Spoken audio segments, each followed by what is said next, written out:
তিলক সেবা করে থাকে, তাকে দেখলেই মনে হয় না রাধে রাধে।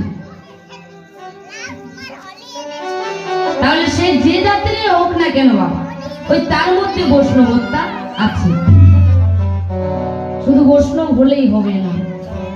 তাই হয়েছে কি, এই পৃথিবীতে সর্বশ্রেষ্ঠ বৈষ্ণব হলো কে? ভোলানাথ। শুধু পৃথিবীতে বললে ভুল হবে বাবা, সর্ব মর্ত পাতাল ত্রিভুবনে সর্বশ্রেষ্ঠ বৈষ্ণব হলো ভোলানাথ।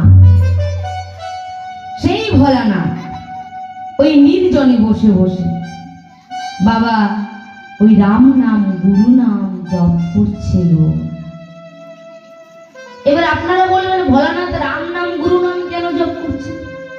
প্রশ্ন হতে পারে না। রামের গুরু শিব আর শিবের গুরু রাম, এমন রিলেটিভ বাবা ত্রি জায়গায় কোথাও দেখতে পাবেন না, আপনারা সকলেই জানেন। শিবের গুরু রাম আর রামের গুরু শিব। হয়েছে কি করে হলো রামের গুরু শিব আর শিবের গুরু রাম? কি করে হলো না, একদিন হয়েছে কি বাবা, ওই কৈলাস পর্বতে হর আর পার্বতী দুজনে বাবা যোগাসনে বসে আছেন। মা যেই না যোগাসনে বসে আছেন, অমনি পার্বতী লক্ষ্য করলে মহাদেবের দক্ষিণ নয়নে জল, দক্ষিণ নয়নে জল। পার্বতী বলেন